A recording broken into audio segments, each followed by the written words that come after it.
যোগ, আসন এবং অঙ্কন, কম্পিউটার এবং ডিসপেন্সারি। তো আমরা সকল শিল্পীবৃন্দকে আবার একবার আমাদের শ্রদ্ধা জানাচ্ছি। এরপরে আমাদের যে অনুষ্ঠানটি শুরু হবে, পরম পূজ্যপাদ গহনানন্দজি মহারাজের গভীর গহন আনন্দে আমরা সেই আধ্যাত্মিক মননে বেশ কিছু জনে জনে ভেসে যাব।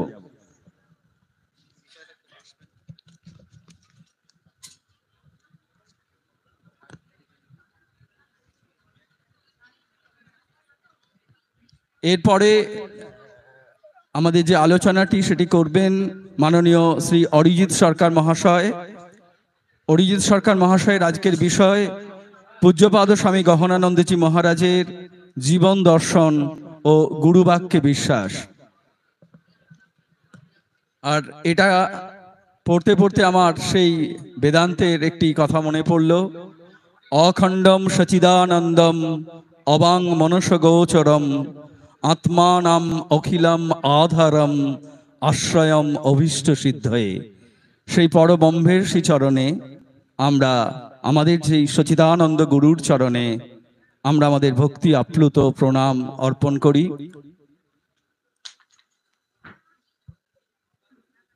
মাননীয় অরিজিৎ সরকার মহাশয়ের পরিচয় নতুন করে আর দেবার নেই, আপনারা সকলেই জানেন তিনি বিশিষ্ট বাগ্মী লেখক এবং প্রতিদিনের সৎকথায় একেবারে সকাল বেলায় তিনি আমাদের ঠাকুরের সঙ্গে সংযোগ করিয়ে দেন। তো আমরা সেই অরিজিৎ সরকার মহাশয়কে অনুরোধ করব মঞ্চে আসার জন্য।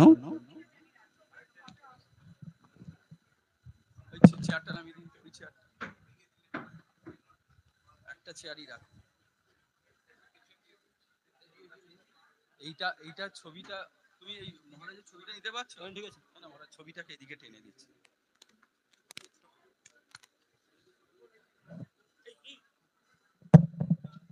স্টেজটা খালি করি। বিষয় গহনানন্দ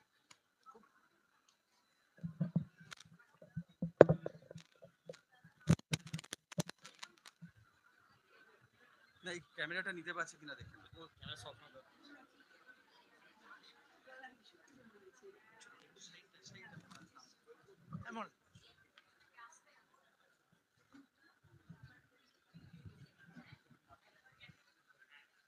পূজ্যপাদ মহারাজের জীবনকে কেন্দ্র করে চতুর্দশতম সংঘাধ্যক্ষ মহারাজ, আর এই মুহূর্তে আমরা আমাদের যিনি ষোড়শতম সংঘাধ্যক্ষ মহারাজ ছিলেন, যিনি ব্রহ্মে লীন হয়েছেন, তারও শ্রী চরণে সমস্ত ভক্তমণ্ডলী আমাদের ভক্তি পুষ্পাঞ্জলি ও প্রণাম অর্পণ করি। পূজ্যপাদ শ্রীমৎ স্বামী স্মরণানন্দজি মহারাজ, রামকৃষ্ণ মঠ মিশনের বর্তমান সংঘাধ্যক্ষ মহারাজ সহ সমস্ত সাধু ব্রহ্মচারীদের চরণবিন্দে আমাদের প্রণাম জানাই। শুরু হচ্ছে আমাদের আজকের আধ্যাত্মিক মননের প্রথম আলোচনা। আলোচক মাননীয় অধ্যাপক শ্রী অরিজিৎ সরকার মহাশয়। ওনার বিষয় পূজ্যপাদ স্বামী গহনানন্দজি মহারাজের জীবন দর্শন এবং গুরুবাক্যে বিশ্বাস।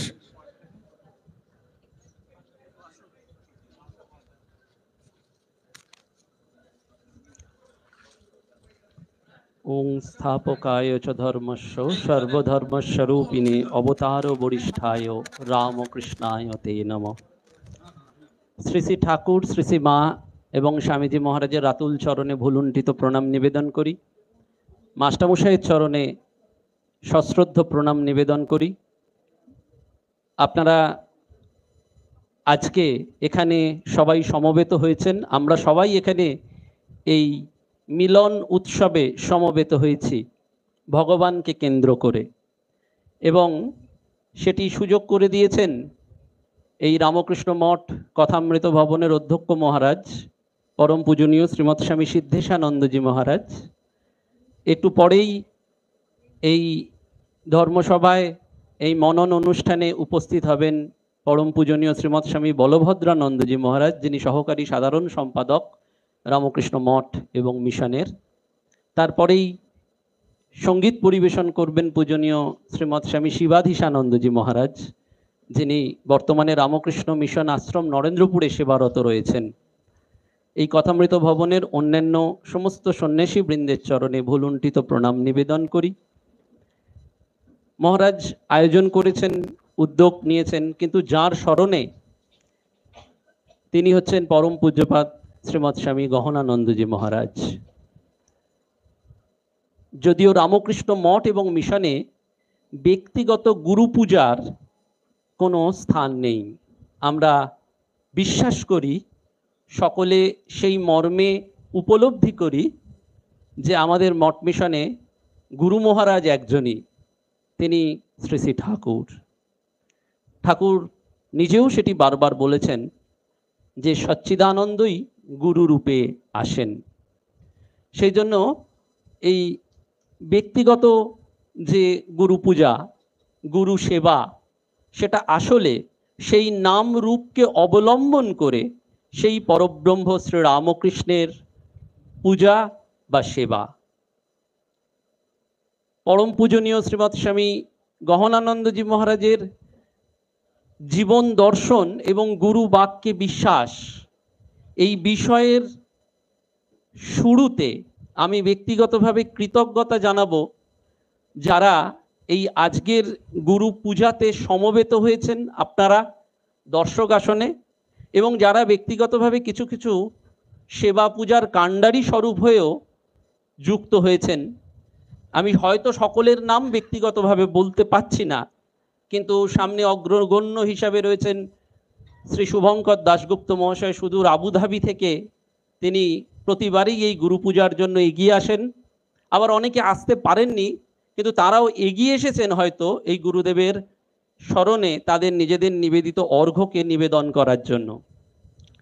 গুরু মহারাজের কথা বলতে যাওয়ার আগে আর একজনের কথা একটু উল্লেখ করব। তিনি এই মুহূর্তে শিলচরে রয়েছেন, ইউটিউবের মাধ্যমে শ্রবণ করছেন। তিনি আমাদের পূজনীয় শ্রীমৎ স্বামী গহনানন্দজি মহারাজের ভাইঝি।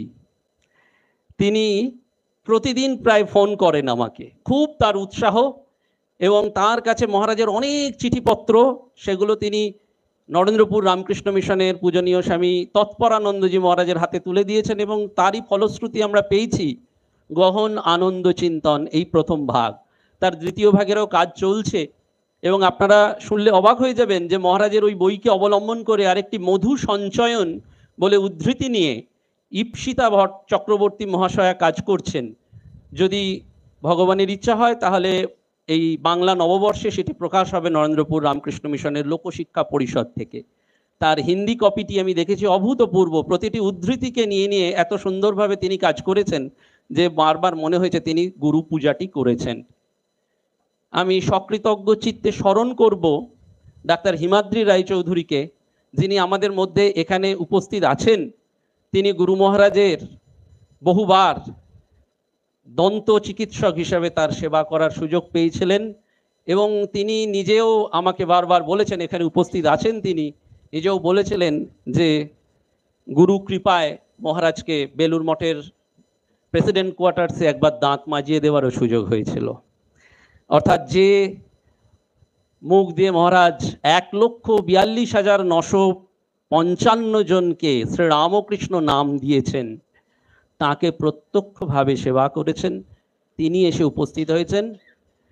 আমি সকৃতজ্ঞ চিত্তে স্মরণ করব গুরু মহারাজকে, যিনি শিকড়াকুলিন গ্রামে থাকা অবস্থায় বহু তীর্থক্ষেত্র গাড়ি চালিয়ে নিয়ে ঘুরিয়ে বেরিয়েছেন, শ্রীযুক্ত স্বপন ঘোষ মহাশয়কে। এরা প্রত্যক্ষভাবে গুরু সেবা করে ধন্য হয়েছেন।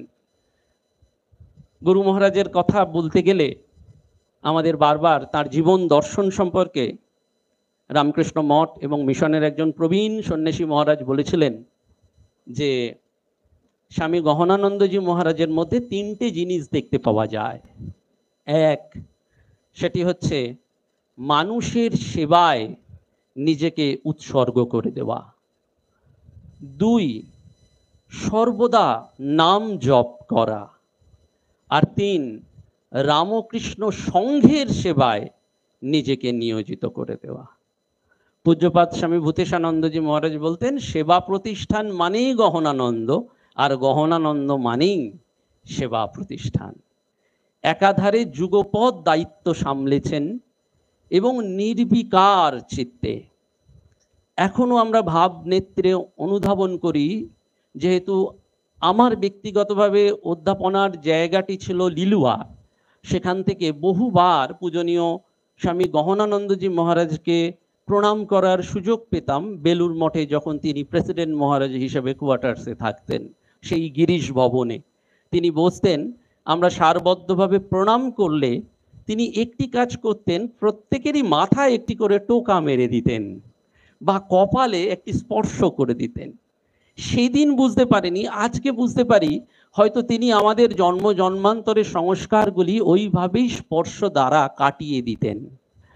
এবং তাকে দেখেও স্বাদ মিটত না, ওই জানলা দিয়েও বারবার তার ওই সুন্দর একটা সৌম্য কান্তি দীপ্ত ঋষি তুল্য যে যেন জীবন্ত দেবতা বসে রয়েছেন, তাকে দেখলে বারবার ওই জানলা দিয়ে সেটি মনে হতো, সেই জন্য ছুটে যেতাম। একবার ব্যক্তিগত স্মৃতিচারণ এসেই পরে, একবার এরকম গেছি, পূজনীয় মহারাজের টিভিটা একটু গন্ডগোল করছে, তো সপ্তর্ষি মহারাজ আমাকে ডেকে বললেন যে তুমি তো আসো গুরুদেবকে প্রণাম করতে, এই টিভিটার কোনো ব্যবস্থা করে দিতে পারো? তো আমি বললাম নিশ্চয়ই মহারাজ, দেখি।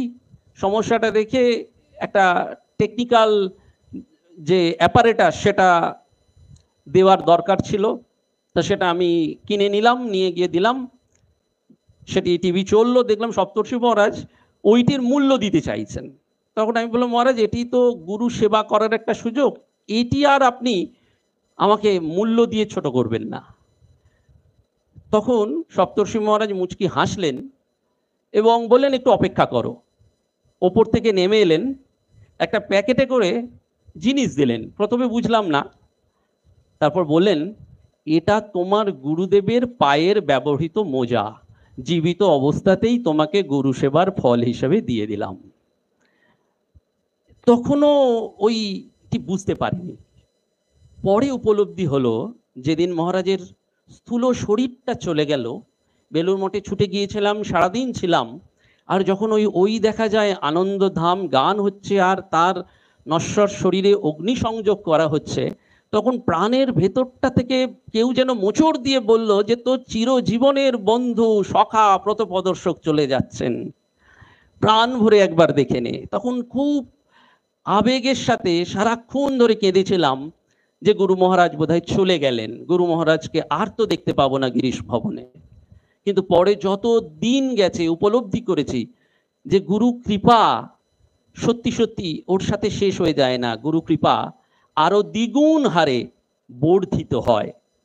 তার দুটি নমুনা, ওই গীতা দত্তকে পাওয়া, তিনি নিজে শিলচর থেকে ফোন করছেন, এবং শুধু ফোন করেননি, খুব আফসোস ছিল আমার ব্যক্তিগতভাবে যে গুরু মহারাজের যদি আরো কিছু জিনিস সংগ্রহে রাখতে পারতাম। তো গুরু মহারাজের চিঠি তার কাছে অজস্র ছিল, তিনি পোস্ট করে পাঠিয়ে দিলেন। তাতেও সেই মনের খিদে পূর্ণ হলো না, মনে হলো আরো যদি কিছু পেতে পারি। ঘটনাক্রমে 2 বছর আগে যখন ওই আমারও দাঁতের সমস্যা হলো, তখন খুঁজে বেড়াচ্ছি, সারদা মঠ থেকে সন্ধান পেলাম ডাক্তার হিমাদ্রি রায়চৌধুরীর, যিনি গুরুদেবকে সেবা করেছিলেন, এবং শুধু সেবা করেননি, তিনি দাঁতের প্রত্যেকটা ডেঞ্চার গুরু মহারাজের খুব সুন্দর করে প্রিজার্ভ করে রেখেছিলেন। গুরু মহারাজ তার চেম্বারে গেলে যে স্ট্রতে করে খেতেন, সেই স্ট্রগুলো পর্যন্ত নিখুঁতভাবে সাজিয়ে রেখেছেন। যে কোল্ড ড্রিঙ্কসটা খেয়েছেন সেগুলোর বোতলগুলো পর্যন্ত সাজিয়ে রেখেছেন। তার থেকে তিনি ডেঞ্চার এবং স্ট্র এবং ওই কোল্ড ড্রিঙ্কসের একটা বোতল আমাকে দিলেন। গত সপ্তাহে যখন নরেন্দ্রপুরে বক্তৃতা দিতে গেছি, সোমেশ মহারাজ অর্থাৎ তৎপরানন্দজির সাথে দেখা হলো, বললেন আপনি এসেছেন, ভালো হয়েছে। আমি বললাম মহারাজ আপনার কাছে গুরুদেবের তো অনেক চিঠি আছে, একটা দুটো চিঠি? বলে হ্যাঁ, আমার কাছে একটা ফ্রেমে বাঁধানো মহারাজের সুন্দর সুন্দর দুটো হাতের লেখার যুক্ত চিঠি আছে, আমি খুঁজে বেড়াচ্ছিলাম কাকে দেব, তো আপনাকেই দিয়ে দিই। সঙ্গে সঙ্গে সেটা দিলেন। ওই যত দিন যাচ্ছি তত মনে হচ্ছে যে গুরুদেব সত্যি সত্যি শ্রীরামকৃষ্ণ তিনি এসেছিলেন ওই একটি শরীরকে কেন্দ্র করে। পূজনীয় স্বামী নির্বাণানন্দজি মহারাজ বলেছিলেন যে ওর মধ্যে রিচ স্পিরিচুয়াল স্টক আছে, ও যেদিন অ্যাডমিনিস্ট্রেশন ছেড়ে বেরোবে সেদিন হু হু করে ওপরে উঠে যাবে। গাছতলায় পূজনীয় গহনানন্দজি মহারাজ দাঁড়িয়ে রয়েছেন, তার পূর্বাশ্রমের নাম আপনারা জানেন প্রত্যেকেই, নরেশ রঞ্জন, বাবা মায়ের চতুর্থ সন্তান। দুর্গাপূজার মহাষ্টমী তিথিতে তার শুভ আবির্ভাব সেই সিলেটের পাহাড়পুরে। কিন্তু ছোট বয়স থেকেই তিনি ছিলেন খুব বন্ধুত্বপূর্ণ, সহযোগী এবং খুব ইন্টেলিজেন্ট। স্কুলে সেই ছোট বয়সে তার ইন্সপেক্টর এসছে, তিনি পড়া ধরেছেন ইন্সপেক্টর, তাতেই ফার্স্ট হলেন, পরে প্রবেশিকা পরীক্ষাতেও ফার্স্ট হলেন, এবং তারপরে কেতকী মহারাজকে, অর্থাৎ তার পরিবারেরই একজন, যে কেতকী মহারাজের নাম ছিল স্বামী প্রভানন্দজি, তিনি কিন্তু খাসি জয়ন্তিয়া অঞ্চলে আদিবাসীদের জন্য খুব কাজ করেছিলেন। আমাদের মহারাজের নিজের কর্তব্য দাদা সেই কেতকী মহারাজের কে দেখে অনুপ্রাণিত হন এবং সরাসরি মাদ্রাজ মেল ধরে ভুবনেশ্বর মঠে তিনি রাত্রি 2:30-টের সময় চলে গেলেন সন্ন্যাস গ্রহণের অনুপ্রেরণায়। এবং সেই রাত্রেও যে রিক্সা চালক তাকে নিয়ে যাচ্ছেন, মহারাজ পরবর্তীকালে তার সেই জীবনী গ্রন্থ থেকে আপনারা প্রত্যেকেই জানেন যে সেখানে বলছেন যে ওই রাত্রে অন্ধকার 2:30-টের সময় স্টেশনে নেমেছি, থমথম করছে, রিক্সা চালককে বারবার বলছি যে জানো তো ভুবনেশ্বর মঠ? সে বলছে হ্যাঁ মুই জানি, সূর্যি বাবা অছন্তি, অমূল্য বাবা অছন্তি, অর্থাৎ শঙ্করানন্দজি এবং নির্বাণানন্দজি সেখানে আছেন। এবং ভুবনেশ্বর হচ্ছে গুপ্ত কাশী, শিবক্ষেত্র। নির্বাণানন্দজি মহারাজের একবারে সব থেকে প্রিয় জায়গা হচ্ছে ভুবনেশ্বর। আপনারা যারা ভুবনেশ্বর রামকৃষ্ণ মঠে গেছেন তারা দেখেছেন নির্বাণানন্দজির একটি কুঠিয়া এখনো রয়েছে, সন্ন্যাসীরা সেখানে জপ ধ্যান করেন। এবং ওখানে রাজা মহারাজ বলেছেন যে অন্য জায়গায় জপ ধ্যান করলে যে না ফল হবে, ভুবনেশ্বর মঠে জপ করলে হু হু করে মানুষের ওই স্পিরিচুয়াল প্রোগ্রেস হয়। এবং সত্যি ভুবনেশ্বর মঠে একটা অন্য তন্মাত্রা বিরাজ করে। এবং এখনো ভুবনেশ্বর মঠে রাজা মহারাজের ঘরটির যিনি সেবা করছেন যে সন্ন্যাসী মহারাজ, তার নাম আমরা খুব একটা পরিচিত নই, বক্তৃতা টক্তৃতা দেননি, দীর্ঘ 20 বছর রাজা মহারাজের সেবা করবেন বলে ওই মঠ ছেড়ে কোথাও যাননি, কোনো তীর্থে, পুরীতেও জগন্নাথে যাননি, ভান্ডারা যাননি, কোথাও কিছু যাননি। তিনি সারাদিনে খাবার পর্যন্ত গ্রহণ করেন না, কারণ রাজা মহারাজের সেবার ত্রুটি হয়ে যাবে। তিনি ছবিতে বিশ্বাস করেন না যে রাজা মহারাজ আছেন, তিনি মনে প্রাণে বিশ্বাস করেন ওই ঘরটিতে রাজা মহারাজ বিদ্যমান। সেটি আপনারা দেখলে বুঝতে পারবেন, কারোর সাথে কথা বলবেন না, ওই ঘরের সামনে আপনারা গিয়ে কেউ একটু উল্টো পাল্টা কথা বলতে পারবেন না, ছবি তুলতে পারবেন না, তাহলেই রেগে যাবেন। কেন? সেবা করতে গেলে নিজেকে ভুলে যেতে হয়। গত মাসে সৌভাগ্য হয়েছিল ঝাড়গ্রামে স্বামী বিরজানন্দজি মহারাজের আশ্রিত একজন সন্তানের সান্নিধ্য লাভে। তিনিও সন্ন্যাসী, তার বয়স 100 বছর, স্বামী বিরজানন্দজি মহারাজের কৃপাপ্রাপ্ত। তিনি ঝাড়গ্রামের একটা অঞ্চলকে একেবারে ঠাকুরের নামে প্লাবন এনে দিয়েছেন। 100 বছর ধরে শুধু সেবাই করলেন। তাকে শুধু একটাই কথা জিজ্ঞেস করলাম, আপনি সেবা করে কি পেলেন? বললেন সব কিছু পেয়েছি। তারপরে বললাম সেবা করলে কি হয়? বললেন বিশ্বাসটা বাড়ে। ছোট্ট ছোট্ট উত্তর দিচ্ছেন। আমি বললাম সেবা কিভাবে করতে হয়? বললেন সেবা করতে গেলে নিজেকে ভুলে যেতে হয়। তখন মনে পড়লো ভুবনেশ্বর মঠের ওই মহারাজের কথা, যিনি নিজেকে ভুলে গেছেন, খাওয়া ভুলে গেছেন, স্নান ভুলে গেছেন, শুধু সেবা করে যাচ্ছেন। পূজনীয় নরেশ মহারাজ, আমাদের গুরু মহারাজ, সেইভাবেই সেবা করেছেন। সেবা প্রতিষ্ঠানে বাঁ হাতে খাচ্ছেন, ডান হাতে ফাইল সই করছেন। 4টের সময় প্লেন ধরতে হবে। 1টার সময় বেলুর মঠ থেকে বেরিয়েছেন, 2:15 সেবা প্রতিষ্ঠানে গিয়ে পৌঁছেছেন। অন্যরা ভাবছেন কি করে প্লেন ধরবেন, মহারাজ নির্বিকার। একেবারে সন্ন্যাসীরা বলছেন এত ব্যালেন্সড ক্যারেক্টার এবং এত স্থিতধী ব্যক্তি আমরা দ্বিতীয় কাউকে আর দেখতে পেলাম না। একেবারে চুপচাপ, কোথাও কোনো তার উদ্বেগ নেই। 2:15 গেছেন, গিয়ে ডাইনিং হলে বসেছেন, সেই সময়ও ফাইল গেছে, উনি ডান হাতে সই করছেন, বাঁ হাতে চামচ দিয়ে খাচ্ছেন। এবং তারপরে নিজের ঘরে গিয়ে গুছোলেন, 2:45 নাগাদ বেরোলেন। সবাই ভাবছেন প্লেন নির্ধারিতভাবেই ফেল করবে। তিনি যখন এয়ারপোর্টে গেলেন, ঠিক ঘড়িতে 4টে, উনি উঠলেন, ধীর পদক্ষেপে প্লেন টেক অফ করে চলে গেল। যেন বলতে চাইলেন সময় আমাকে অনুসরণ করবে, আমি সময়কে অনুসরণ করব না। বারবার মহারাজের জীবনের এই ঘটনা আমরা পাই। আপনারা খুব গভীরে যদি পড়েন, স্বামী বিবেকানন্দের জীবনেও এরকম ঘটনা ঘটেছিল। স্বামীজি একবার বক্তৃতা দিতে যাবেন, নির্ধারিত সময়ের আগেই বেরিয়েছেন, কিন্তু ওই মজা করার জন্য একটা জায়গায় দেখছেন জুতো পালিশ হচ্ছে, স্বামীজি পাটা এগিয়ে দিয়ে জুতো পালিশ করতে শুরু করে দিলেন। উদ্যোক্তা দেখছেন ঘড়িতে 4টে বেজে গেল, স্বামীজির কোনো হুঁশ নেই। তিনি আরো ধিমে তালে এলেন। উদ্যোক্তা তখন খুব বিনীতভাবে বললেন যে স্বামীজি আপনার টাইম? বলেন হ্যাঁ, আমি কখনো কালের পেছনে দৌড়বো না, অনন্ত কাল পড়ে রয়েছে, সেই কাল আমাকে অনুসরণ করবে। এই মহাজীবনের মানুষেরা এটা বলতে পারেন। তো ওই সূর্যি বাবা অছন্তি, অমূল্য বাবা অছন্তি বলতে বলতে সেই রিক্সা চালক নিয়ে গেলেন ভুবনেশ্বর মঠে আমাদের নরেশ মহারাজকে। এবং তিনি সেই রাত্রে ওই হল ঘরে রাত্রিবাস করলেন। এবং প্রথম দর্শনে সেই রাত্রি 3টের সময় দেখছেন ভুবনেশ্বর মঠে লাঠি হাতে পায়চারি করছেন স্বামী নির্বাণানন্দজি, সূর্যি মহারাজ। তিনি ওই গারোয়ানকে ধমক দিলেন যে ও তো যে টাকা তার থেকে বেশি দিয়েছে, তুই এক্সট্রা কেন চাইছিস? যাই হোক, তারপরের দিন তিনি কচ্ছটচ্ছ করলেন এবং স্বামী বিরজানন্দজি মহারাজের কাছ থেকে তার কৃপা লাভ হলো। বিরজানন্দজি মহারাজের কাছ থেকে ব্রহ্মচর্য, সন্ন্যাস, তারপরেই শিলং মঠে তিনি গেলেন স্বামী সৌমানন্দজির সহকারী হিসাবে। এবং শিলং মঠে তিনি কাজ করার পর এদিকে কলকাতা সেবা প্রতিষ্ঠানে স্বামী দয়ানন্দজি মহারাজ অপেক্ষা করছেন কবে মহারাজকে তার সহকারী হিসাবে পাবেন।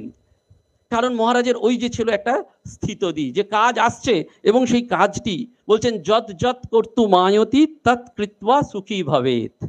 ওইটি একদম যখন যখন কাজ আসছে করছেন এবং সুখী হয়ে যাচ্ছেন। সেই জন্য স্বামী দয়ানন্দজি বলছেন যে নরেশকে সেবা প্রতিষ্ঠানের কর্মী সেবক হিসাবে পেতে তাকে 6 বছর অপেক্ষা করতে হয়েছে এবং সহকারী হিসাবে তিনি দয়ানন্দজির সহকারী হিসাবে তিনি জয়েন করলেন এবং পরবর্তীকালে তিনি সুদীর্ঘ 23 বছর ধরে সেবা প্রতিষ্ঠানের সম্পাদক হিসাবে এক প্রভূত ভূমিকা নিলেন।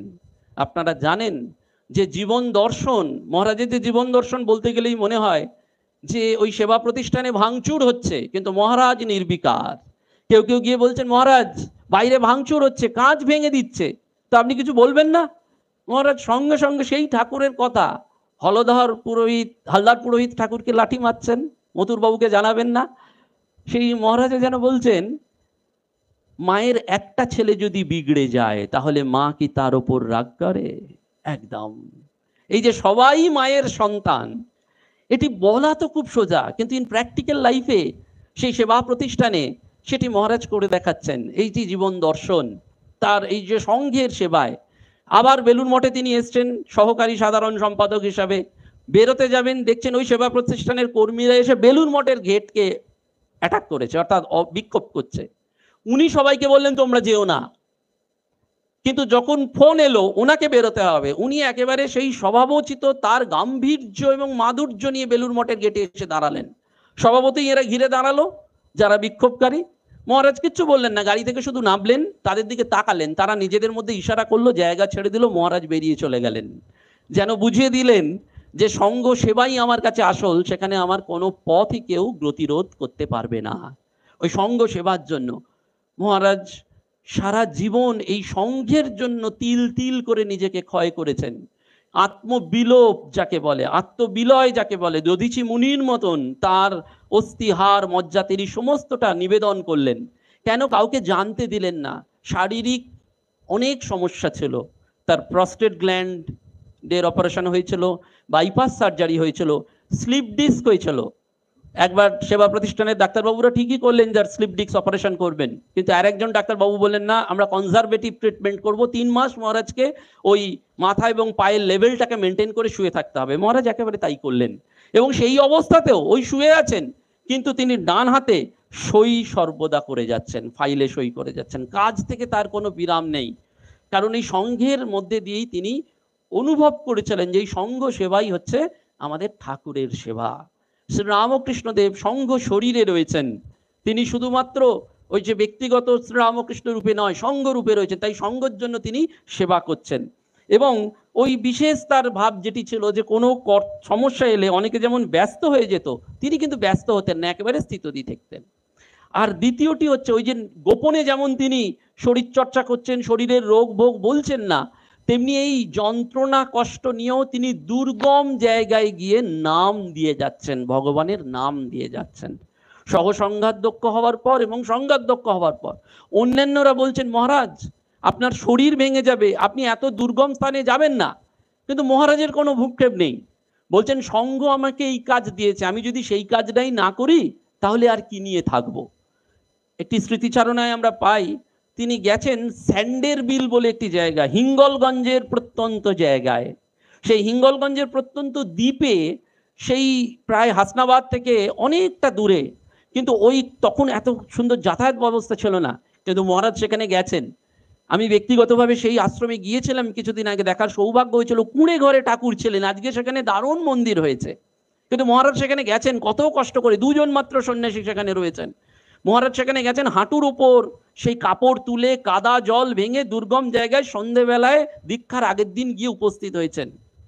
গ্রাম থেকে একজন বৃদ্ধ মানুষ এসে মহারাজের কাছে হাত জড়ো করে কাঁদছেন, বলছেন বাবা তুমি আসবে আমি এটা জানি, তাই অনেক দিন থেকে তোমার আসার জন্য অপেক্ষা করছি, আমি আর বেশি দিন বাঁচবো না, গ্রামে অনেক ঋত্বিক এসছে, অনেক মানুষ এসেছে, কিন্তু আমি অপেক্ষা করে আছি তোমার কাছ থেকে ঠাকুরের নাম নেব। সঙ্গে নাতি এসছে, সেই নাতি বলছে দাদু বাঁচবে না, আপনারা দাদুকে এই ভগবানের নাম নেওয়া থেকে বঞ্চিত করবেন না।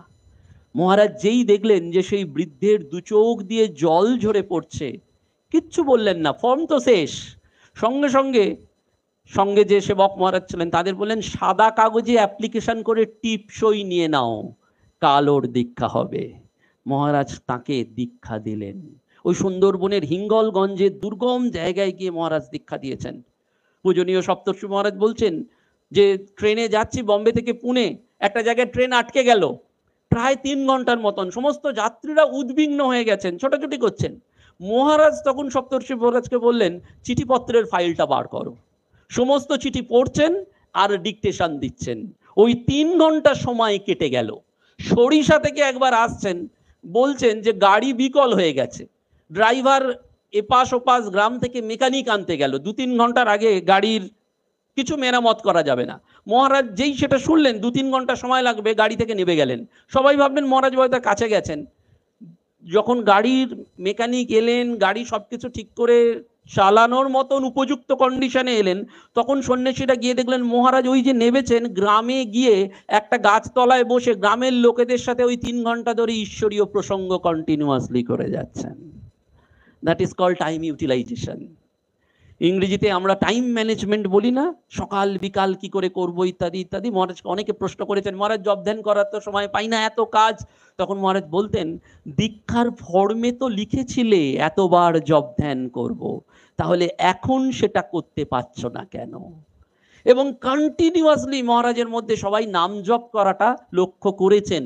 পূজনীয় স্বামী হিরণময়ানন্দজি মহারাজ তখন মঠের সাধারণ সম্পাদক। মহারাজকে নিয়ে তিনি যাচ্ছেন কন্যাকুমারী থেকে ত্রিবান্দাম। তা পথে যাওয়ার পথে ওই হঠাৎ গাড়ি বিকল হয়, এবং যখন গাড়ি বিকল হয় তখন একদিকে ছিল খাদ আর উল্টো দিক থেকে একেবারে ক্রমাগত গাড়ি আসছে। ড্রাইভার কিছুতেই কন্ট্রোল করতে পারছেন না গাড়ি কিভাবে হবে। ওই হিরণময়ানন্দজি অন্যরা সবাই উদ্বিগ্ন, কি করবেন না করবেন, কিন্তু মহারাজ চুপচাপ বসে আছেন। তারপরে একটা জায়গায় গিয়ে গাড়ি একটু ধাক্কা খেলো এবং ড্রাইভার বললেন আপনারা নেমে যান। তো বলছেন তখনও যখন মহারাজ দরজা খুলে নামলেন, জয় রামকৃষ্ণ বলে নেমে চলে গেলেন। হিরণময়ানন্দজি বললেন যে আমরা বুঝলাম যে নরেশ সারাক্ষণ ধরে বসে ওই দুর্যোগের মধ্যেও জয় রামকৃষ্ণ করেছিল বলে আমরা রক্ষা পেয়ে গেলাম। এবং আরেকবার ঘটনা ঘটছে, তিনি আরেক জায়গা থেকে আসছেন উদয়পুরের পথে, পেছন থেকে মিলিটারির গাড়ি এসে হর্ন মারছে। তো মহারাজ ওই মিলিটারির গাড়ি ক্রস করে এসে বললো যে মহারাজকে, যে মহারাজ আপনার গাড়িতে আগুন লেগেছে। বলছে ওই আগুন লেগেছে, সেই অবস্থাতেও মহারাজ নির্বিকার, দরজাটা খুলে যাওয়ার সময় জয় রামকৃষ্ণ বলে নেমে চলে গেলেন।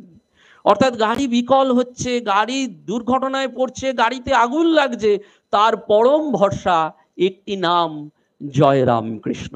স্বামী প্রেমেশানন্দজি মহারাজ রোজ সকালবেলায় মহাপ্রসাদ গ্রহণ করতেন আর গঙ্গা জল গ্রহণ করতেন। তো বর্তমান অন্যতম সহসংঘাধ্যক্ষ পরম পূজ্যপাদ শ্রীমৎ স্বামী সুহিতানন্দজি মহারাজ এই সেবাটি করতেন। তো একদিন সকালবেলায় দেখছেন যে মহারাজ ওই মহাপ্রসাদটা নিয়ে বসে আছেন, গঙ্গা জলটা কিছুতেই নিচ্ছেন না, মুখটা খুলছেন না। মহারাজ বারবার অনুরোধ করছেন যে মহারাজ এবার মুখ খুলুন। খানিকক্ষণ বাদে প্রেমেশ মহারাজ মুখটা খুললেন, গঙ্গা জলটা নিলেন, নিয়ে পূজনীয় স্বামী সুহিতানন্দজি মহারাজের ডাকনাম ধরে বললেন, জানো তোমার গঙ্গা জলের থেকে পবিত্র বস্তু আমার কাছে আছে। পূজনীয় মহারাজ বললেন হাত জড়ো করে, কি মহারাজ?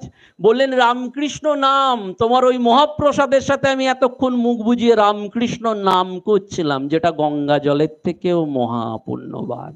ওই যে গিরিশবাবু বললেন যে আমি রামকৃষ্ণ নাম করেছি, আমার আর কোনো ভয় নেই। আমি মা গঙ্গাকে স্নান করছি, কারণ আমি গঙ্গায় স্নান করে নিজে শুদ্ধ পবিত্র হব না, মা গঙ্গাকেই শুদ্ধ পবিত্র করে দেবো, কারণ আমি শ্রীরামকৃষ্ণকে স্পর্শ করেছি।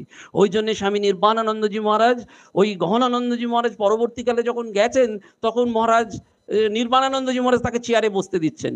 অন্যরা বলছেন মহারাজ ওনাকে চেয়ারে বসতে দিচ্ছেন, উনি তো আপনার সময় জয়েনিং করেছেন, উনি অনেক জুনিয়র। তখনই নির্মাণানন্দজি ব্রহ্মজ্ঞানী, কিন্তু শুধুমাত্র রাজা মহারাজের সেবার দ্বারা ব্রহ্মজ্ঞান লাভ করেছিলেন, তিনি হাসতে হাসতে বললেন, তোমরা তো কিছুই দেখতে পাও না, কিন্তু আমি দেখতে পাচ্ছি ওর মধ্যে ঠাকুরের শক্তি স্বয়ং খেলা করছে। একজন মহিলা মহারাজের শরীর চলে যাওয়ার পর ওই বেলুর মঠের গর্ভ মন্দিরের বাইরে দাঁড়িয়ে হাউ হাউ করে কেঁদে বলেছিলেন, আজকে আমার সর্বস্ব চলে গেল। মহারাজরা তাকে বলছেন, কেন, কি চলে গেল?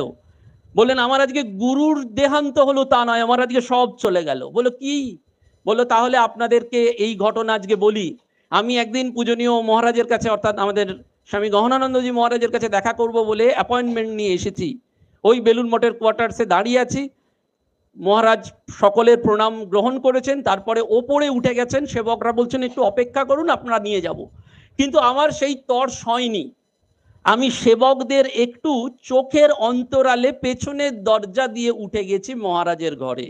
মহারাজের ঘরের দরজাটা আধ ভেজানো ছিল। আমি কিছু না বলেই দরজাটা খুলে দেখছি মহারাজের বিছানার ওপর স্বয়ং শ্রীরামকৃষ্ণ বসে আছেন। বললেন, আমি দুপা পিছিয়ে এলাম। মহারাজ ঘর থেকে বেরিয়ে বললেন, তুমি যা দেখেছো একদম ঠিক দেখেছো, কিন্তু কথা দাও আমার শরীর যাওয়ার আগে এই কথা কারুর কাছে প্রকাশ করবে না। সেই ভদ্রমহিলা সারাটা জীবন সেই সম্পদ সঞ্চয় করে রেখেছিলেন, যে ওই স্বয়ং ঠাকুর তার মধ্যে দিয়ে খেলা করছে, ওই সূর্যি মহারাজ বলছেন। এবং সেই জন্য আমরা দেখতে পাই না যে ওই যে কোনো পরিস্থিতিতে তিনি ওই রামকৃষ্ণ নামকে সম্বল করছেন। সেবা প্রতিষ্ঠানে একবার স্যালারি হবে না, সমস্ত সাধুদের চিন্তা যে কালকে মাসের লাস্ট ডেট, স্যালারি হবে কি করে। মহারাজকে গিয়ে বারবার বলছেন সবাই। মহারাজ বলছেন, ওর জন্য তুমি চিন্তা করছো কেন, ভালো করে মন দিয়ে সেবা করো, যার কাজ তিনি ঠিক করে নেবেন। বিকালবেলায় দেখা গেল একটা মোটা অঙ্কের চেক চলে এলো এবং সঙ্গে সঙ্গে ওই সেবা প্রতিষ্ঠানে সকলের স্যালারি হয়ে গেল। সঙ্গে সঙ্গে এই ঘটনা ঘটে গেল। কিন্তু এত কিছু কাজের মধ্যেও তার ছিল অদ্ভুত দূরদৃষ্টিতা। খুব দূরদৃষ্টি সম্পন্ন মানুষ ছিলেন। কোনো কোনো ব্রহ্মচারী হয়তো সেবা প্রতিষ্ঠানে রাত্রিবেলায় গেছেন, মহারাজ নিজে তাদের জন্য রাত্রি ভোর 4টের সময় উঠে কফি বানিয়ে রেখেছেন। সেই ব্রহ্মচারী বা সাধু হয়তো ভাবছেন যে মহারাজকে না জানিয়েই চলে যাব। দেখছেন সিঁড়ির সামনে দাঁড়িয়ে আছেন আমাদের মহারাজ, বলছেন ওই ডাইনিং হলে কফি রেডি করে আছে, এত দূর যেতে হবে, কফিটা একটু খেয়ে যাও। তখন তাদের দু চোখ দিয়ে জল ঝরে পড়ছে এবং প্রত্যক্ষ অনুভব করেছিলেন তারা যে মহারাজের এই হৃদয়বত্তা, এই ভালোবাসা কত দূর যেতে পারে। একবার একজন গরিব বয়স্কা মহিলা শ্রী শ্রী মায়ের জন্য একটা কাপড় নিয়ে এসছেন। তার খুব ইচ্ছা যে মাকে কাপড়টা দেবেন, কিন্তু দেখছেন অন্যরা মায়ের জন্য খুব দামি দামি কাপড় নিয়ে এসছেন এবং আরো নানান কিছু জিনিস নিয়ে এসছেন। তিনি মহারাজকে যেই এটা বললেন, মহারাজ সঙ্গে সঙ্গে শুনে ওই মহিলার হাত থেকে কাপড়টি নিয়ে বললেন, মা তোমার এই কাপড়টি গ্রহণ করবেন। সেবককে ডেকে নির্দেশ দিয়ে দিলেন এবং একেবারে বুঝতে পারলেন যে তিনি সংকুচিত, যে অন্যরা অনেক জিনিস নিয়ে এসছে কিন্তু তিনি আনতে পারেননি। তখন মহারাজ অদ্ভুত একটা বিধান দিলেন, বলেন, তোমার যা যা ইচ্ছা হচ্ছে মাকে দেবার সব মনে মনে নিবেদন করে দাও, মা সব তোমার জিনিস গ্রহণ করবেন। এই যে মানস পূজাটি বারবার বলে দিলেন। এবং এত কিছুর মধ্যেও কিন্তু একটা অসাধারণ ঘটনা স্মৃতিচারণ করেছেন ডক্টর সচ্চিদানন্দ ধর। সেটি সেবা প্রতিষ্ঠানে একবার একজন মা একই দেহে 2 সন্তানের জন্ম দেয়, অর্থাৎ দেহটা এক, 2 শিশু কন্যার। ডাক্তাররা তাকে সার্জারি করে আলাদা করেন এবং সেই মা জন্ম দেওয়ার পরেই মারা যান। বাবা তাদের আর দায়িত্ব নেননি, কিন্তু মহারাজের ছিল তাদের প্রতি অপরিসীম কৃপা। মহারাজ তার পূর্বাশ্রমের গ্রামের এক ভাইকে ডেকে বলেছিলেন, তোমাকে এই 2টি মেয়ের দায়িত্ব নিতে হবে, নিজের মেয়ের মতন করে মানুষ করতে হবে। তাদের নাম দিয়েছিলেন মহারাজ গঙ্গা এবং গায়ত্রী। ডক্টর সচ্চিদানন্দ ধর বলছেন যে তিনি সঙ্গগুরু হয়েও জীবনের শেষ দিন পর্যন্ত ওই গঙ্গা এবং গায়ত্রী কেমন আছে তার খবরাখবর মহারাজ নিজে রাখতেন। অর্থাৎ এই যে বললাম ব্যালেন্স ক্যারেক্টার, তাকে দেখলে বোঝা যেত। সাধুরা যখন কখনো কখনো প্রণাম করতে গেছেন বলেছেন জামার বোতামটা পর্যন্ত আটকাতে হবে, একেবারে সবসময় ফিট করে রয়েছেন। বেলুর মঠে, এটা আমি বহুবার বলেছি, বেলুর মঠে সাধু ব্রহ্মচারীদের তিনি জিজ্ঞেস করেছেন যে তোমরা সাধু হতে কেন এসেছো? তারা কেউ কেউ বলেছেন ঈশ্বর লাভ করব, কেউ কেউ বলেছেন মুক্ত হয়ে যাব, কেউ কেউ বলেছেন ব্রহ্মকে দর্শন করব। যত বলেছেন মহারাজের মুখ তত ফ্যাকাশে হয়ে গেছে।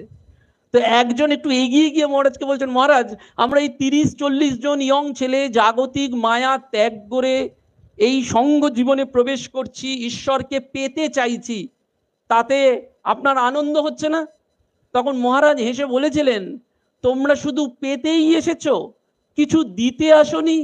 Spirituality starts not by getting but by giving. আধ্যাত্মিকতা শুরু হয় দেওয়ার মানসিকতা থেকে, পাওয়ার মানসিকতা থেকে নয়। সেজন্য ওই গহন আনন্দ চিন্তনের শেষ চিঠিটিতে মহারাজ সুন্দর করে লিখেছেন, unselfishness is the test of religion, unselfishness is more paying. নিঃস্বার্থপরতা সত্যি সত্যি আধ্যাত্মিকতার চাবিকাঠি, এবং এই নিঃস্বার্থপরতা হচ্ছে সত্যি সত্যি যন্ত্রণাদায়ক। আমাদের সেই ধৈর্য নেই, আমাদের সেই প্র্যাকটিস নেই, কিন্তু এনারা সেই প্র্যাকটিসটা করেছেন। সেজন্য মহারাজের ডাক্তার যারা ছিলেন তারা বারবার দেখেছেন যে তার মধ্যে একেবারে গীতার স্থিতপ্রজ্ঞের লক্ষণ ছিল। কোনোটাতে তিনি ডিস্টার্ব হতেন না। চোখের ডাক্তারবাবু ডাক্তার অঞ্জন চক্রবর্তী তার স্মৃতিচারণায় বলছেন যে আমরা টেস্ট করছি, মহারাজ যেন মনে মনে বলছেন, তোমাদের জানার জন্য তোমরা আমার চোখে যা কিছু করো করো, আমার এসব কিচ্ছু লাগবে না। সেবককে শেষের দিকে বলছেন, সেবক বলছেন যে মহারাজ আপনি ওষুধ খাচ্ছেন না একেবারে জীবনের শেষে। তখন বলছেন, তোমরা কি ওষুধ দিচ্ছ? আমাকে যিনি ওষুধ দেবার তিনি ঠিক দিয়ে যাচ্ছেন। সেবক বলছেন, কে দিচ্ছেন? বলছে, ও তোমরা বুঝবে না, তোমার যখন সময় হবে তখন তুমি বুঝতে পারবে আমাকে কে ওষুধ দিয়ে যাচ্ছেন। তেমনি ছিল তার অপরিসীম ভালোবাসা। সেবা প্রতিষ্ঠানের এক যুবক, তার ব্যবহার খুব খারাপ, তিনি কিছুতেই ভালো ব্যবহারের মানুষ নন, কিন্তু বিয়ে করবেন বলে আর্জি জানিয়ে টাকা অ্যাপিল করেছেন। অন্যরা সবাই গররাজি যে টাকা দেওয়া যাবে না, সবাই এসে মহারাজকে বলছেন ওকে টাকা দেওয়া যাবে না। কিন্তু ফাইনালি সেই ছেলেটি যখন মহারাজের কাছে এসে দাঁড়ালো, মহারাজ মঞ্জুর করে দিলেন। স্মিত হেসে বললেন, অফিসেও যাই করুক তা বলে কি বিয়ে করবে না নাকি? বিয়ে তো ওকে করতে হবে। এই হচ্ছে মহারাজ। দেখুন এইরকম ভাবে তিনি হাস্য পরিস্থিতিটিও বুঝতেন। চটুল আনন্দ কোনোদিন করেননি, কিন্তু তার মধ্যে দিয়েও তিনি ওই গভীর জীবন বদলে দিয়ে গেছেন। অ্যাটর্নি সাহেবরা বলছেন যে যাদের যে 18 জনকে একবার সেবা প্রতিষ্ঠানে দোষী বলে সাব্যস্ত করলেন, তাদেরকেই তিনি ওই অ্যাটর্নি সাহেবকে ডেকে বললেন যে ওদেরকে আবার কাজে পুনর্বহাল করতে হবে। এরা বললেন ওরা তো গরিব অপরাধ করেছেন, তাহলে কি করে কি সম্ভব হবে? তখন উনি বললেন, ওরা অপরাধ করেছে, কিন্তু ওদের ছেলে বাচ্চা বউ তারা তো কোনো অপরাধ করেনি, তারা কি করে খাবে? তাই তাদের ভরণ পোষণের জন্য ওদের কাজের পুনর্বহাল করতে হবে। কতটা ভালোবাসা থাকতে পারলে ওই যে ভালোবাসায় জগৎ জয় করা যায়, এটাই রামকৃষ্ণ মিশন। বাবুরাম মহারাজ এক কথায় রামকৃষ্ণ মিশনের ডেফিনেশন দিয়েছেন। আমরা এই যে যারা আজকে মিলিত হয়েছি তারা সত্যি হয়তো অনেকে অনেককে চিনি না, চিন্তামি নাই। শুভঙ্কর বাবু, হিমাদ্রিদা, গীতা দত্ত, যাদের নাম বলছি, প্রদ্যুৎ সরকার, বিমলেশ বা বিশ্বাস, এদের অনেকের সাথে পরিচয় হয়েছে একটা সূত্রে, আমরা সবাই গুরু ভাই বোন। এই যে গুরু ভাই বোন হিসাবে তাদের যে আন্তরিকতা, তাদের যে ভালোবাসা, তাদের যে স্নেহ দেখেছি সেটি দুর্লভ। একবার তাওয়াং বোমভিলা এই দিকে বৌদ্ধ মঠে মহারাজ দেখতে গেছেন, তো সঙ্গে তখন তার 70 বছর প্রায় বয়স। রাস্তায় অর্ধরন্ধিত খাবার, মানে হাফ রান্নার খাবার দেওয়া হয়েছে। অন্য সাধুরা হয়তো একটু ক্ষুণ্ণ হয়েছেন, কিন্তু মহারাজ ক্ষুণ্ণ হননি। মহারাজ হেসে বলছেন, ভাবো যে তুমি ঋষিকেশে আছো এবং তপস্যা করছো, তাহলে তুমি এই খাবারেই সন্তুষ্ট থাকবে। এবং রাত যখন বাড়ছে তত ঠান্ডার প্রকোপও বাড়ছে, তাওয়াং বোমভিলার মতন জায়গায়, বুঝতেই পাচ্ছেন। কিন্তু মহারাজ রাত্রে পরম পূজ্যপাদ শ্রীমৎ স্বামী প্রভানন্দজি মহারাজকে বললেন, ফাইলগুলো নিয়ে এসো, এই রাত্রে আমরা এই সমস্যাগুলো আলোচনা করব। পরে হেসে পূজনীয় প্রভানন্দজি বলেছিলেন যে যত রাত গভীর হয় নরেশ মহারাজের চিন্তা শক্তি তত কার্যকরী হয়, অর্থাৎ যত রাত বাড়ে। এবং মহারাজ তাই করতেন। সেবা প্রতিষ্ঠানে রাত্রি 12:30 পর্যন্ত কাজ করেছেন, ফাইল দেখেছেন। কাউকে কাউকে কেউ সমস্যার কথা গেছেন, তিনি বলার সুযোগই পাচ্ছেন না, সবাই এত সমস্যার কথা বলছেন। মহারাজ সেই সাধুকে বা ব্রহ্মচারীকে বললেন, তুমি পাশের ঘরে ঘুমিয়ে পড়ো, যখন আমার সময় ফাঁকা হবে আমি তোমাকে ডেকে নিয়ে তোমার সমস্যার কথা শুনবো। এইরকম ভাবে মহারাজের জীবনটি ছিল। এবং একবার সেবা প্রতিষ্ঠানে কয়েকজন ডাক্তারের সামনেই, বিশিষ্ট মহারাজের ডাক্তার ছিলেন ডক্টর এস এন রায়, তিনি বলছেন যে তারা সবাই বসে মহারাজের সাথে গুরুত্বপূর্ণ ব্যাপার নিয়ে আলোচনা করছেন, তো এই একদল যুবক এসে একেবারে টেবিল চাপড়ে কাঁচটা ভেঙে দিল। মহারাজ কিছু বললেনই না। তখন ডাক্তাররা বললেন যে মহারাজ, ছেলেরা এত উদ্ধত হলো, চেঁচামেচি করলো, আপনি কিচ্ছু বললেন না। তখন মহারাজ হেসে বললেন, আমি কানকে বলে দিয়েছিলাম ওরা যা বলবে সেগুলো যেন না শোনে, তাই আমি ওদের কোনো কথাই শুনতে পাইনি। তখন ডাক্তার এসেন রায় বলছেন বেরিয়ে যে এটা কি একটা মানুষের জীবনের পক্ষে সম্ভব? এটা মানুষের জীবনের পক্ষে সম্ভব নয়। জরথুষ্ট্র সেই জন্য বলেছেন, a god minded person can never be a common man, he is a spiritually giant and has a god gifted personality. সত্যি সত্যি এরা গড গিফটেড পার্সোনালিটি। এবং সেজন্য ওয়ার্ডে যখন যেতেন মহারাজ, প্রত্যেকের ব্যক্তিগত সুবিধে খোঁজ খবর নিতেন। কেউ কেউ যখন জিজ্ঞেস করতেন মহারাজ কেমন আছেন, সঙ্গে সঙ্গে মহারাজ হেসে বলতেন, আমার এখানে 550 জনই অসুস্থ, এরা কি সবাই ভালো আছে? এরা যদি সবাই ভালো না থাকে তাহলে আমিও ভালো নেই। এই গভীর একটা আত্মীয়তা বোধ। এবং ডাক্তারদের সভাতেও তিনি সবসময় বলতেন, যখন রোগী দেখছেন মনে করবেন রোগীটি আপনার একজন নিকট আত্মীয়, তাহলে দেখবেন আপনার চিকিৎসা ব্যবস্থা বেশি কার্যকরী হচ্ছে এবং রোগীও তার থেকে বেশি ফল পাচ্ছে। ওই দয়ানন্দজি মহারাজের জীবনটি দেখেছিলেন, সেজন্য জীবনের শেষেও হসপিটালের পুঙ্খানুপুঙ্খ রিপোর্ট, তখন দয়ানন্দজি সেবা প্রতিষ্ঠানে থাকতেন, মহারাজ কিন্তু রাত্রিবেলায় গিয়ে হসপিটালে কোথায় কি না হচ্ছে সব গিয়ে আমাদের নরেশ মহারাজ গিয়ে সবটা বর্ণনা করে আসতেন। এই দয়ানন্দজি মহারাজ ওই রাউন্ড দিচ্ছেন সেবা প্রতিষ্ঠানের হসপিটালে, প্রত্যেককে গিয়ে তাদের সুযোগ সুবিধে জিজ্ঞেস করতেন, রোগীদের রোগী নারায়ণ হিসাবে দেখতেন। কারণ এরা তো সব সেই কেদার বাবার সঙ্গ করেছিলেন, সূর্যি মহারাজের সঙ্গ করেছিলেন, শঙ্করানন্দজির সঙ্গ করেছিলেন। তো কেদার বাবা সেই জন্য বলেছিলেন যে সাধু জীবন খুব ইজি গোয়িং লাইফ নয়। এবং পূজনীয় মহারাজ যখন কলকাতার অদ্বৈত আশ্রমে যেতেন, 1938 সালে তিনি কলকাতায় আসেন এবং অবেদানন্দজি মহারাজকে দর্শন করেন। এই ঠনঠনে কালীবাড়ির এখানেই মেজদার থাকতেন, সেই মেজদার স্বদেশী ভান্ডার উদ্বোধন করেছিলেন নেতাজি সুভাষচন্দ্র বসু। এবং মহারাজ কিন্তু এই অ্যালবার্ট হলে মিস ম্যাকলাউডের বক্তৃতাও শোনেন। এই সমস্ত ঘটনা ঘটেছিল। কিন্তু দয়ানন্দজির কাছে যাওয়ার আগেও ওই যখন অদ্বৈত আশ্রমে যাচ্ছেন, তখন একজন সাধু আশীর্বাদ করে মহারাজকে বলেছিলেন, দেখো বাবা, সাধু হতে গেলে সেই রকম সাধু হয়, ওই থালা বাসন ধোয়ার সাধু হয়েও না। কিন্তু মহারাজ সেটি মনে রেখেছিলেন এবং ওই দয়ানন্দজির জীবনটা খুব কাছ থেকে দেখেছিলেন। তো ওই দয়ানন্দজি যখন হসপিটালের বেডে বেডে ঘুরতেন, সকলের সুযোগ সুবিধে এগুলো জানতেন, এসেই জপের মালাটা নিয়ে জপ করতে বসতেন। তো তার সঙ্গে সঙ্গে আর একজনও যেতেন, তিনি এসে একটু জামা কাপড় পরিষ্কার করতেন এবং তারপরে জপ করতে বসতেন। কিন্তু তার মনে একটু দ্বিধাদ্বন্দ্ব ছিল। তিনি একদিন জিজ্ঞেস করলেন, মহারাজ আপনি তো কোনো কিছু জামা কাপড় পরিবর্তন করেন না, গঙ্গা স্নান টানও কিছু করেন না, বা যাকে বলে কিছুই করেন না, এসেই জপের মালাটা নিয়ে বসে পড়েন। আর আমি তো এসে জামা কাপড় ছাড়ি, একটু স্নান করি, একটু শুদ্ধ পবিত্র হওয়ার চেষ্টা করি, তারপর জপ করতে বসি। তো আপনি এরকম করেন আর আমি এরকম করি, এই তফাৎটা কেন? তখন দয়ানন্দজি মহারাজ সেই সেবককে বলেছিলেন, অদ্ভুত কথা, শিবজ্ঞানে জীবসেবার একেবারে মূল যে মর্মার্থটা বলে দিয়েছিলেন। বলেছিলেন, বেলুর মঠে ঠাকুরকে দেখার পর তুমি কি জামা কাপড় বদলাও? সেই সেবক মাথা হেঁট করে বলেছিলেন, না মহারাজ। বলেন, শ্রী শ্রী মায়ের মন্দিরে প্রণাম করার পর তুমি কি গঙ্গা স্নান করতে যাও? বলেছিলেন, না মহারাজ। তখন বললেন, হসপিটালের বেডে যারা শুয়ে আছে তারা জীবন্ত শ্রীরামকৃষ্ণ, জীবন্ত মা শারদা, তাদের দেখে এলে, তাদের সুযোগ সুবিধের খবর নিলে কখনো গঙ্গা স্নানও করতে হয় না, জামাও বদলাতে হয় না। যেদিন এটা বুঝতে পারবে, উপলব্ধি করবে, সেদিন শিবজ্ঞানে জীবসেবার মর্মার্থটা বুঝতে পারবে। এই যে শিবজ্ঞানে জীবসেবার মর্মার্থটা মহারাজ বুঝেছিলেন। সেজন্য বলছেন, হসপিটালে আমাদের সবাই অসুস্থ, এতজন অসুস্থ, তাহলে আমি কি করে ভালো থাকবো? কখনো সেটি চাইছেন না। একবার সেবা প্রতিষ্ঠানে একজন কমিটি মেম্বার একজনকে নিয়ে এসেছেন, একজন বৃদ্ধ মানুষকে। তার বিরাট সিনেমা হল ছিল, টালিগঞ্জের অনেক বাড়ি ছিল, তিনি চান সেবা প্রতিষ্ঠানকে সব দান করতে। তো সেই ইচ্ছা মঞ্জুর হলো, তিনি ড্রাফটও করে পাঠানো হলো তাকে, কিন্তু তিনি আজ দেবো কাল দেবো করে 6 মাস কাটিয়ে দিলেন। যখন 6 মাস কাটানো হলো, সেই যে বৃদ্ধ ভদ্রলোক এসেছিলেন, তাকে যিনি নিয়ে এসেছিলেন মেম্বার, তিনি এসে মহারাজকে বললেন, মহারাজ ওই ভদ্রলোক পুকুরে স্নান করতে গিয়ে মারা গেছেন গত সপ্তাহে, তাই আর ওইগুলো পাওয়া হলো না, প্রপার্টি বা ইত্যাদিগুলো। তখন মহারাজ খুব সুন্দর করে হেসে বলেছিলেন, ঠাকুর সকলের সেবা গ্রহণ করেন না, ঠাকুর সকলের টাকাও গ্রহণ করেন না। ওই 6 মাস ধরে করছি করতে করতে করতে হলো না। ওই যে রাবণের কথা মনে রাখবেন, রাবণ রাম কে বলেছিল লক্ষণের মাধ্যমে যে আমার সারা জীবন থেকে দুটো শিক্ষা নেওয়ার আছে।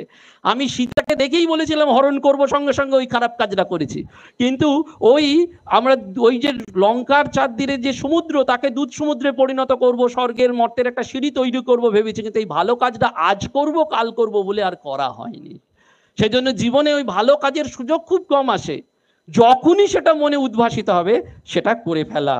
পুরুলিয়াতে মহারাজ গেছেন, ছাত্রদের বারবার বলছেন সেবা, সাধ্যায়, সাধন, সংযম এবং সত্য, এই পঞ্চ সকার খুব মানবে। কখনো কখনো বলেছেন, জানো আমি কাজের মধ্যেই ছিলাম সারা জীবন, মানুষকে নারায়ণ দৃষ্টিতে দেখবার চেষ্টা করেছি, তিনিই সব হয়েছেন এটি মনে করে কাজকর্ম করেছি এবং পুজোর আনন্দ পেয়েছি কাজকর্মের মধ্যে। সেইটি বারবার তিনি নিজের জীবনে বলতেন, এবং যারাই নার্সিং ট্রেনিং নিতে আসতো তাদেরকে তিনি বোঝাতেন, বলতেন এই সেবা প্রতিষ্ঠানের প্রত্যেকটি নার্সই হচ্ছে ভিআইপি। একবার একজন ভর্তি হয়েছেন বিখ্যাত সায়েন্টিস্ট, তো সেই সায়েন্টিস্টের দুজন মেয়ে চান যে ওই বাবাকে দেখবেন, সামনে থেকেই দেখবেন। তো মহারাজ একজন নার্সকে ফোন করে বললেন যে কি করা যায় বলো তো। তিনি বললেন, মহারাজ ডাক্তারদের একটা রেস্ট রুম আছে, সেখানে এই দুটি মেয়ে থাকতে পারে এবং বাবাকে দেখতে পারে, আমি ব্যবস্থা করে দেবো। তখন মহারাজ সেই সায়েন্টিস্টের ওই দুটি মেয়েকে বলেছিলেন ওই নার্সকে উদ্দেশ্য করে যে যাও, আমার মেয়ে ওখানে রয়েছে, সে তোমাদের সব ব্যবস্থা করে দেবে। সেই নার্স পরবর্তীকালে বলেছেন যে জীবনের শেষ দিনে ওই কথাটি কানে বাজে, যে একজন সেবা প্রতিষ্ঠানের ওই অত উচ্চ পদে রয়েছেন, যিনি পরবর্তীকালে সঙ্গগুরু হয়েছেন, তিনি বলছেন যাও, আমার মেয়ে তোমাদের ব্যবস্থা করে দেবে। এবং জীবনে যখনই বিপদে পড়েছি, যখনই যা হয়েছে, মহারাজ সেটি উপলব্ধি করেননি, যেন জুগিয়ে দিয়েছেন। এই গহন আনন্দ চিন্তন লেখার সময়ও মহারাজ সোমেশ মহারাজ বারবার বলছেন যে আমি ভাবছিলাম কি নাম দেবো, কি নাম দেবো, নানান নাম উঠছে আসছে। পরপর 3 দিন কানের কাছে কেউ যেন এসে বললেন চিন্তন, গহন আনন্দ চিন্তন চিন্তন। বলছেন থার্ড ডেতে যেদিন কনফার্ম বুঝলাম, সেদিন স্পষ্ট শুনলাম মহারাজ যেন কানে এসে বললেন চিন্তন লেখো, চিন্তন লেখো। এবং সেদিন বাইরে বেরিয়ে দেখলাম সেদিন দুর্গা মহাষ্টমী, কাঁসর ঝাঁঝ বাজছে, মহারাজ যেন এসে বললেন চিন্তন লেখো, চিন্তন লেখো। এবং মহারাজ অন্তর্যামী ছিলেন। ওই আইসিইউ নার্স বলছেন যে একবার মহারাজকে ওষুধ দেবো, তো চামচে দেবো না ডান হাতে দেবো এটা ভাবছি। তো ভাবছি সেই মতো স্ক্রিপ্টটাও খুলেছি। বলো মহারাজ কিন্তু বুঝতে পেরে বললেন ওষুধটা আমার হাতে দাও। বললেন কি করে সম্ভব হয়, আমি আইসিইউতে মনে যেটা ভাবছি, মহারাজ সেটি করে দেখালেন। মহারাজের জীবন তো ওই যে বলা আছে না যে গাগরি মে সাগর ভরনা, অর্থাৎ কলসির মধ্যে একটা সাগরকে তো পোড়া যাবে না, এদের জীবন তো অনন্ত। কিন্তু মহারাজের যে কথা সেটি হচ্ছে গুরু মহারাজের সাথে ঘনিষ্ঠতা রাখতে হবে, ধ্যান এবং কর্ম, ঠাকুরের ওপর নির্ভরতা, ঠাকুরের প্রতিনিধি, অর্থাৎ সব সময় মনে করবে আমি তার ঠাকুরের প্রতিনিধি, এবং আমাদের সকলের লক্ষ্য হবে সকলের কল্যাণ, এবং সকল কাজই ঠাকুরের সেবা এবং পূজা। বারবার তিনি বলতেন মহারাজ যে যেমন কাপড়ে রং করার সময় দেখতে হয় যে কাপড়ের প্রত্যেকটা ভাগে রং হয়েছে কিনা, সেই রূপ জপ করার সময় তোমার পুরো সত্তাটাকে লাগিয়ে দাও যেন ওটাতে রঙিন হয়ে যায়। সারাটা জীবন এটি করেছেন। সেবা প্রতিষ্ঠানে একজন মা এসেছেন, তাকে ডাক্তাররা শেষবারের মতন চান্স দিচ্ছেন যে প্রেগনেন্সি, কারণ তারপরে আর হবে না। তিনি আকুল নয়নে মহারাজের কাছে গিয়ে বলছেন যে মহারাজ এটি আমার শেষ চান্স, এর আগে অনেকবার আমার দুর্ঘটনা ঘটেছে। মহারাজ তাকে সভয়ে বলছেন যাও, আমি আছি। সত্যি সত্যি তিনি ছিলেন। যে সময় তার অপারেশন হয়েছিল, মহারাজ অপারেশন থিয়েটারের বাইরে বসে নাম জপ করে গেছেন। যখন ডেলিভারি হলো, ডাক্তার বেরিয়ে মাথা নিচু করে দাঁড়িয়ে আছেন। মহারাজ বললেন শিশুটি নড়াচড়া করছে? ডাক্তার বললেন না। মহারাজ বললেন আমি বলছি আবার দেখো ভালো করে। ডাক্তার আবার গেলেন, ফিরে এলেন, বললেন না। বললেন আমি 3 বারের বার বলছি, যাও ভালো করে দেখো। তিনি বেরিয়ে এলেন, বললেন মহারাজ বাচ্চাটি হাত পা ছুটছে এবং কাঁদছে। সেই মহিলা পরে বললেন এইটি গুরু শক্তি। এবং পরবর্তীকালেও আমরা দেখতে পাই মহারাজ যখন এইমস হসপিটালে বাইপাস হয়েছে, সকালবেলায় দেখতে গেছেন আমাদের ম্যানেজার মহারাজ, বর্তমান ম্যানেজার মহারাজ, বলছেন সারা জীবনের অক্ষয় সম্পদ। বলছেন গিয়ে দেখছি যে মহারাজের ডান চোখ দিয়ে 2 চোখ দিয়ে একটু একটু করে জল পড়ছে। তো স্বভাবতই এরা ভাবছেন যে সারা রাত্রি ওই অত বড় বাইপাস অপারেশন, কারণ ডাক্তার বেণুগোপাল বলেছিলেন যে ওনার হার্ট এমনই কনজেস্টেড হয়ে গিয়েছিল যে অপারেশন দীর্ঘায়িত হয়েছিল, কিন্তু উনি অপারেশন ভালো হয়েছে। তো ভাবছেন সেই ধকলটা নিয়ে হয়তো মহারাজ কাঁদছেন। তো মহারাজ গিয়ে মাথায় হাত দিয়ে বলছেন, মহারাজ খুব কষ্ট হচ্ছে? বলছে না, একদম কষ্ট হচ্ছে না। বলছে তাহলে মহারাজ এত চোখের জল? বলছে প্রভুর কৃপা দেখে ভাবছি চোখে জল চলে আসছে। বলছে কি কৃপা মহারাজ? বলছেন কাল সারা রাত্রি ঠাকুর আমার এই বেডের সামনে বসেছিলেন, আর আজ সকাল থেকে দেখছি বেডের চারপাশে তিনি ঘুরে বেড়াচ্ছেন। প্রভুর এই অযাচিত কৃপা দেখে আমার দু চোখ দিয়ে জল পড়ছে। মহারাজরা বলছেন যে অনেক মানুষের তো অ্যানাস্থেসিয়ার ঘোরে এরকম হয়, পৃথিবীতে তো লক্ষ লক্ষ কোটি কোটির প্রতিদিন অ্যানাস্থেসিয়া করে এরকম অপারেশন হয়, কিন্তু এটা কি অ্যানাস্থেসিয়ার ঘোর না অন্য কিছু? বলছে আমাদের জীবনের পরম সম্পদ হয়ে রয়েছে। এবং অদ্ভুত ঘটনা যে দুজন ভদ্রলোক দাঁড়িয়ে আছেন, তারা রোজ গাড়ি পান বলে দাঁড়িয়ে রয়েছেন। তো একদিন কনকক্রমে উল্টোডাঙ্গা থেকে গাড়ি পাননি, তো একটা হলুদ রঙের ট্যাক্সি এসে দাঁড়ালো। তারা উঠলেন, উঠে দেখছেন সে ট্যাক্সিটা নর্মাল ট্যাক্সির মতন নয়, একটা সুগন্ধে ভরপুর হয়ে রয়েছে এবং হলুদ রংটাও এত চকচকে। হঠাৎ লক্ষ্য গেল ওই দুজন ভদ্রলোকের যে ড্রাইভার তার ওই স্টিয়ারিং এর সামনে ঠাকুরমা স্বামীজির সাথে গহনানন্দজি মহারাজের ছবিটি রেখেছে। ওই মহারাজ যেটি রেখেছেন সে গহনানন্দ মহারাজের আশ্রিত। সে বলছে হ্যাঁ আমিও মহারাজের আশ্রিত, প্রতিদিন আমি এরকম যাত্রী বহন করে নিয়ে যাই আর রাত্রিবেলায় যোগদানে গিয়ে একবার প্রণাম করে আসি, আর মায়ের তিথি পুজোয় যে ভক্তকেই পাই তাকে বিনা পয়সায় নিয়ে যাই যোগদানে। এইটি আমার গুরু সেবা। এবং তারপরেই যখন বলছেন এই দুই ভদ্রলোক যে আমরা অনেক সময় নেশা করি, তখন বলছেন জানেন একটা কথা তাহলে বলি। ওই ড্রাইভার বলছেন আমিও নেশা করতাম। তো একদিন মহারাজের কাছে গিয়ে অধবদনে বললাম, মহারাজ আমি আপনার মন্ত্র লাভ করেছি কিন্তু নেশা ছাড়তে পারিনি। বললো শুনে কি বললেন জানেন? উনি বললেন কি বললেন? উনি বললেন রাত্রে যখন গ্লাসটা নিবি তখন ঠাকুরকে একবার স্মরণ করে বলবি হরি রোক্ষ রাম কৃষ্ণ, হরি রোক্ষ রাম কৃষ্ণ। বললেন সেটা করতে করতে আজ প্রায় 10 বছর হলো পুরো নেশাটাই ছেড়ে গেছে। আজ আর আমি মদ নিতে পারি না, এক অন্য মানুষ হয়ে গেছি। কি করে এটা সম্ভব? ওই যে বারবার বলছেন Maharaj, work is the best form of spiritual practice and service to man is the best form of worship. These are the best form of two principles I have followed all through my life. সারা জীবন মহারাজ এইটি পালন করেছেন যে মানুষের সেবা এবং পূজা, কাজকে তিনি পূজা হিসাবে গ্রহণ করেছেন। কেন না আমরা শ্রী রামকৃষ্ণ কথামৃতে এটি পাই। দেখবেন লক্ষ্য করে, যেটি আজকের আলোচনার দ্বিতীয় অংশ, দ্বিতীয় পর্বে শ্রী রামকৃষ্ণ কথামৃতে আছে যে তিনি রাজেন্দ্র মিত্রের বাড়িতে গেছেন ঠাকুর, এবং সেখানে ভাগবত পাঠ হচ্ছে, গোস্বামী মশাই ভাগবত পাঠ হচ্ছে। ঠাকুর বললেন সঙ্গে সঙ্গে আজকে বাগবাজারের পুল দেখে এলাম। বলছেন মজা করে, বলেন বাগবাজারের পুল দেখে এলাম। সেই পুলে অনেকগুলো ওই যাকে বলে শিকল বন্ধন, তা একটা বন্ধন দেখলাম ছিঁড়ে গেছে, তাতে কিন্তু ওই কিচ্ছু হয়নি। তেমনি বলেই উপমা দিচ্ছেন কি সুন্দর, বলছেন তেমনি সংসারীদেরও অনেকগুলো বন্ধন রয়েছে, একটা বন্ধন কেটে গেলেও বাকি বন্ধনগুলো গুরু কৃপা ছাড়া, ভগবান লাভ করা ছাড়া কাটে না।